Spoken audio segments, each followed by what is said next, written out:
Door een dalend aantal aan koten en kamers en een stijgende huurprijs wordt het voor studenten steeds moeilijker om aan een kot te geraken.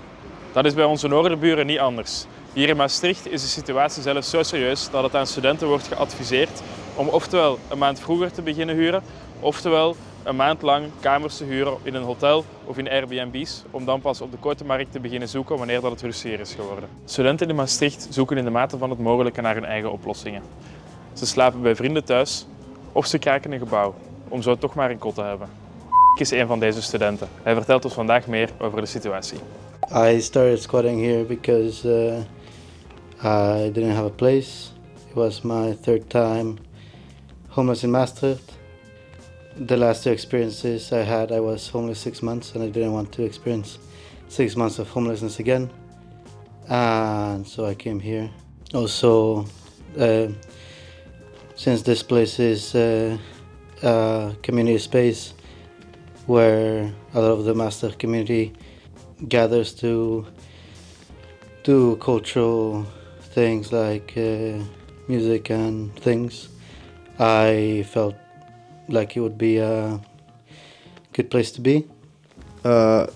Yeah, for me it was that I stopped getting financial support from my parents, so any place in Maastricht wouldn't have really been affordable at the time for me. Vroeger waren er hier kantoren. Nu wonen er al meer dan 20 jaar Krakers. Ze wonen er samen en hebben daardoor veel aan elkaar. Being here has helped a lot when it comes to having a support network. I feel like one of the things that's usually overlooked by the university is the mental health of the students on this regard, on the need for community. And when they do try to connect the students, they tend to focus on like state identity or something, and that leaves students from certain communities or certain economic backgrounds kind of sidelined. So places like this one are good because it feels like all these students that are forgotten about by the university in some way kind of end up in these sort of environments in the best circumstances. I feel like students oftentimes are like stuck in this in this weird housing situation that you have here, where you have singular rooms and are very isolated from everything, basically, like pretty lonely. So I think if I weren't here, I'd be pretty depressed right now. So it's kind of nice actually, and it's pretty helpful. Het kraken brengt ook bepaalde verantwoordelijkheden met zich mee. This responsibility of like, if you don't do it yourself, nobody's gonna do it basically, because, there's no agency, there's no landlord who are gonna fix things for you. If you want things to happen, you have to make them happen. Is like, I guess, something that I wasn't used to before.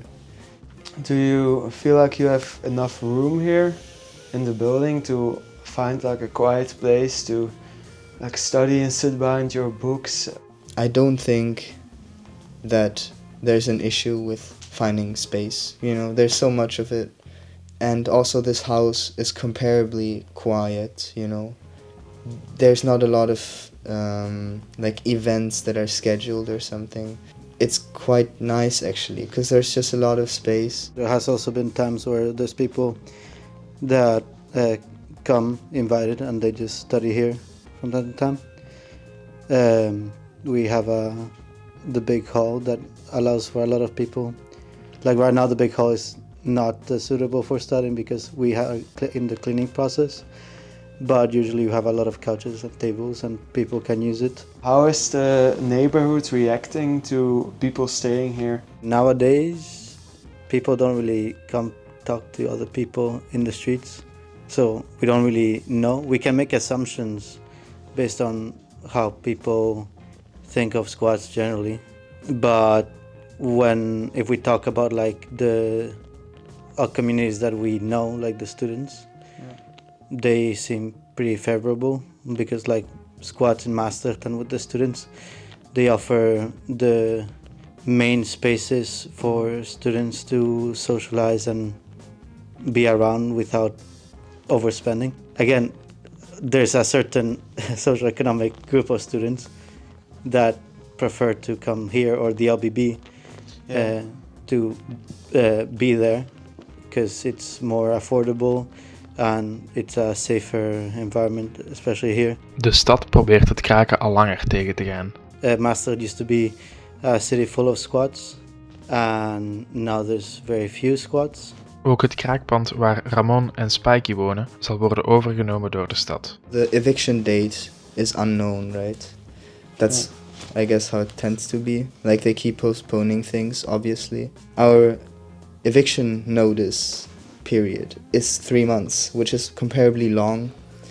So if they now tell us we have to move out, we have to do so within 3 months. And if we don't, I guess we're gonna get raided or something. I guess it's about hoping that we have enough time, or like we have at least some more time here.